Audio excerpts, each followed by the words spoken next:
प्यारे बच्चों, आप लोगों को आव्यूह के पहले वीडियो में आव्यूह के परिभाषाओं के विषय में, उनके प्रकारों के विषय में बताया गया। फिर दूसरे वीडियो में आप लोगों को आव्यूह के मल्टीप्लाई के विषय में बताया गया कि दो आव्यूहों का गुणा कैसे करते हैं। आज हम तीसरे वीडियो में देखेंगे कि आव्यूह का प्रारंभिक रूपांतरण विधि या प्रारंभिक संक्रिया विधि से व्युत्क्रम आव्यूह कैसे ज्ञात करते हैं। आपको बताया गया था कि आव्यूह जो है 13 नंबर का क्वेश्चन आता है इससे, आव्यूह और सारणिक मिला करके। तो ये बहुत ही महत्वपूर्ण है, क्वेश्चन इम्तिहान में पूछता ज़रूर है। प्रारंभिक संक्रिया विधि से व्युत्क्रम आव्यूह या ए इनवर्स ज्ञात कीजिए। तो आज एक सवाल हमने लिया हुआ है, आव्यूह ए बराबर 1 2 -1 3। अब इसका हमको व्युत्क्रम आव्यूह ज्ञात करना है। तो इसके लिए हम करते क्या हैं कि हम मान लेते हैं, हम इसके लिए मान लेते हैं माना ए बराबर आई ए, ठीक है। अब ए बराबर तो आपको पता ही है कि ए बराबर क्या है। ए बराबर आपको मालूम है कि ये लिखा है 1 2 -1 3 लिखा हुआ है, और आई की जगह पर क्या लिखाएगा, ये तो प्रतिलोम तत्समक आव्यूह है, इकाई आव्यूह है। यहाँ 0 लिखेंगे, यहाँ भी 0 लिखेंगे, यहाँ 1 लिखेंगे। ये इकाई आव्यूह है, इसके विषय में आपको बताया गया था। बगल में आपका क्या लिखा हुआ है, ए लिखा हुआ है, ठीक है। अब आप क्या करेंगे, अब आप चाहे रो का प्रयोग करिए, चाहे आप कॉलम का प्रयोग करिए। इसको ऐसे ऐसे रो बोलते हैं, आर बोलते हैं, ऐसे ऐसे कॉलम बोलते हैं। तो अगर आव्यूह में आप किसी व्युत्क्रम आव्यूह हल कर रहे हैं तो या तो रो लेंगे और या कॉलम लेंगे। ये नहीं कि रो भी ले लें और कॉलम भी ले, ऐसा नहीं करेंगे। या तो रो से हल करेंगे, रो ही लेके हल करेंगे, या कॉलम का प्रयोग करेंगे। किसी एक का ही आपको प्रयोग करना है, इस बात का ध्यान रखेंगे। या तो पंक्ति का प्रयोग करके हल करिए या स्तंभों का, किसी एक का ही प्रयोग करना है, दोनों का प्रयोग नहीं करना है। किसी एक के प्रयोग के द्वारा आपको हल करना है। तो इसमें हम करेंगे क्या, पंक्ति का प्रयोग करेंगे। पंक्ति के द्वारा, किसके द्वारा, पंक्ति के द्वारा, पंक्ति के द्वारा हम इसमें पंक्ति के द्वारा हल करेंगे। और पंक्ति के द्वारा हल करके हमारा मकसद ये होगा कि किसी भी तरह से ये वाली जो पोर्शन है, ये जो आई लिखा हुआ है, इकाई तत्समक है, इकाई आव्यूह है, ये वाला इधर चला है। मतलब यहाँ 1 होना चाहिए, यहाँ 1 होना चाहिए, यहाँ 0 होना चाहिए, यहाँ भी 0 होना चाहिए। ये आपका ध्येय होना चाहिए। क्योंकि यहाँ 1 पहले से ही है, हमें यहाँ पे क्या लाना है, 0 लाना है। किसी भी प्रकार से यहाँ क्या लाना है, 0 लाना है, यहाँ क्या लाना है, 1 लाना है। अब हम लोग करेंगे क्या, तो सबसे पहले हम करेंगे क्या कि चेंज करेंगे। R2 tense to R2 - 2R1 2R1। हम करेंगे क्या, R2 को चेंज करना है, तो हम R2 में से 2R1 घटा देंगे। यानी ऊपर वाले में थे 2 से मल्टीप्लाई करके नीचे वाले में से माइनस कर देंगे, तो ऑटोमेटिक 0 हो जाएगा। अगर ऊपर वाले में 2 से मल्टीप्लाई करके नीचे वाले में से माइनस कर दिया जाए तो नीचे वाला क्या हो जाएगा, 0 हो जाएगा। तो आइए उसी पॉइंट ऑफ व्यू से हल करते हैं। अब आप देख रहे हैं कि हमें करना क्या, ऊपर वाला नहीं चेंज करना है, 1 -1 वैसे ही रहेगा। आप उधर देखिए 1 0 वैसे ही रहेगा, ये ए लिखा हुआ है, ठीक है। नीचे वाला अब देखिए इस सूत्र के मुताबिक जो है, आपने ऊपर वाले में 2 से मल्टीप्लाई करके नीचे वाले में से माइनस कर दिया है। देखिए 0 हो गया ये आपका।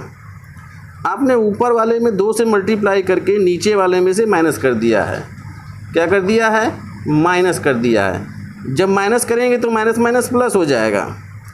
भाई आप ऊपर वाले में 2 से मल्टीप्लाई करके 3 में से घटाएंगे, तो 3 में से घटाएंगे तो ऑटोमेटिक माइनस माइनस क्या हो जाएगा, प्लस हो जाएगा।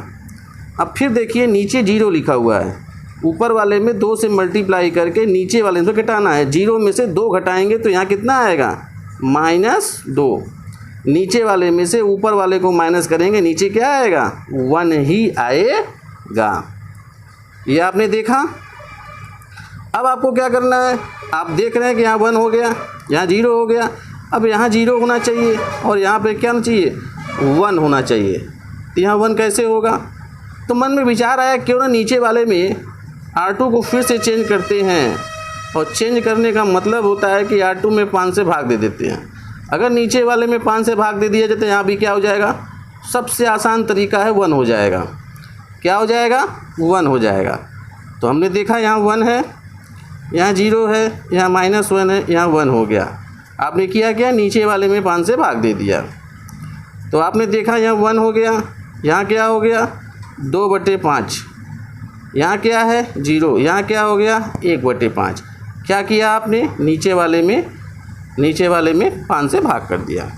आपका उद्देश्य ये होना चाहिए कि यहाँ 1 है तो यहाँ भी 1 हो गया, यहाँ 0 है तो यहाँ भी 0 होना चाहिए। अब आप क्या करेंगे, इन दोनों को जोड़ देंगे। अगर इन दोनों को जोड़ दिया जाए तो ऊपर वाला 0 हो जाएगा ना। हमें क्या करना है, यहाँ 0 लाना है। तो 0 लाने के लिए हम क्या करेंगे, एक नए सूत्र का प्रयोग करेंगे, R1 को चेंज करेंगे। लिखेंगे R1 टेंस टू R1 धन R2, R1 धन R2। ऐसे कर सकते हैं। जब हम ऐसे करेंगे तो हम देख रहे हैं होगा क्या, ऊपर 1 होगा, नीचे 0 होगा, ऊपर 0 होगा, नीचे 1 होगा। क्लियर, बराबर। आपको R1 चेंज करना है, इस बात का ध्यान रखना है। R1 चेंज करना है, R2 चेंज नहीं होगा। यहाँ -2/5 लिखा हुआ है, यहाँ पर 1/5 लिखा हुआ है, यहाँ पर A लिखा हुआ है। इन दोनों को जोड़ना है। अगर एक में -2/5 को जोड़ोगे तो 5 एकम 5, 5 में से 2 निकल जाएगा, कितना बचेगा 3/5। कितना आएगा 3/5। अगर 0 में 1/5 को जोड़ोगे तो 1/5 ही आएगा।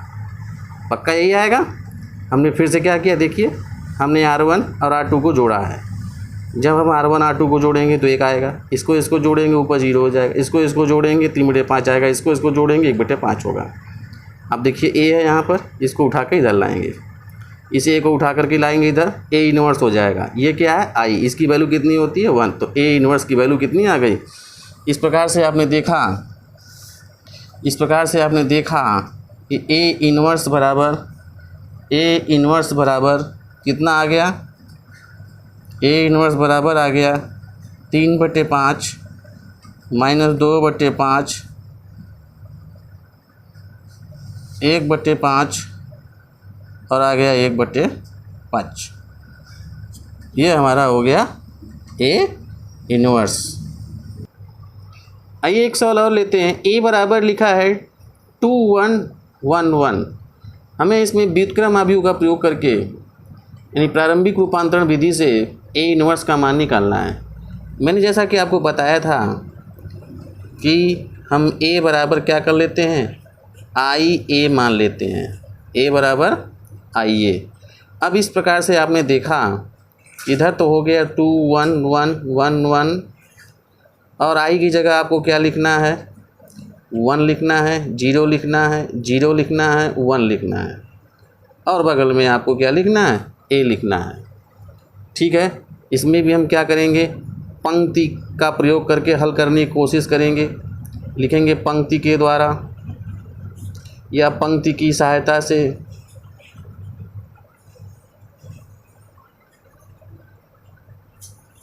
या तो पंक्ति की सहायता से हल करेंगे और या तो हम कॉलम का प्रयोग करेंगे स्तंभों की सहायता से। अब आप ध्यान दीजिए, यहाँ पे 2 लिखा है, यहाँ पे 1 होना चाहिए था। जो पोर्शन यहाँ पे है वो स्थिति यहाँ पे होनी चाहिए, जो स्थिति यहाँ पर है वही स्थिति यहाँ पर भी होनी चाहिए। यहाँ 1 होना चाहिए, 1 कैसे होगा, अभी विचार करिए 1 कैसे होगा। तो मन में विचार आया कि 2 में से घटा दिया जाए, 2 में से 1 घटा देंगे तो यहाँ पे 1 हो जाएगा, 1 में से 1 घटा देंगे तो यहाँ 0 हो जाएगा। हो जाएगा कि नहीं हो जाएगा। तो आइए हम उसी विधि का प्रयोग करते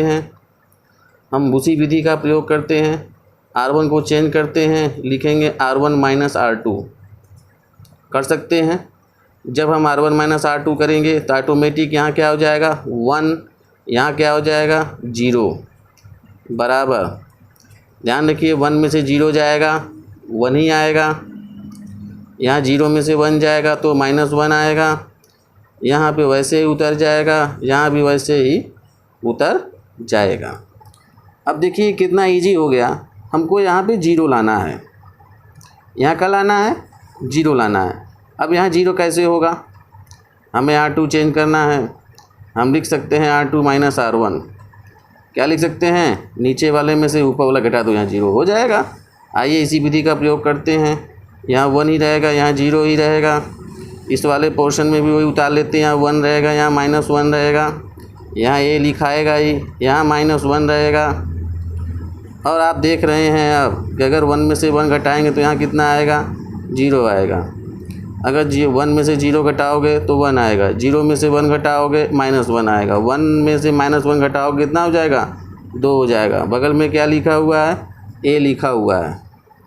ठीक है, अब आप देख रहे हैं कि A बराबर निकालो, A इन्वर्स बराबर निकालोगे तो A इन्वर्स बराबर क्या आएगा, 1 आएगा, -1 आएगा, -1 आएगा, और ये क्या आएगा, 2 आएगा। तो इस प्रकार से आपने देखा कि A इन्वर्स हमने निकाल लिया। क्या निकाल लिया, A इन्वर्स निकाल लिया, वो भी 2/2 का।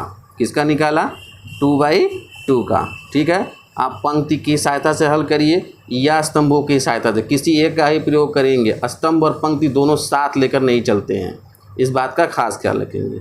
अब 3/3 का नेक्स्ट वीडियो में हम आपको बताएंगे कि 3/3 का वर्गाव्यूह प्रारंभिक रूपांतरण विधि से व्युत्क्रमाव्यूह कैसे निकालते हैं। ठीक है, धन्यवाद।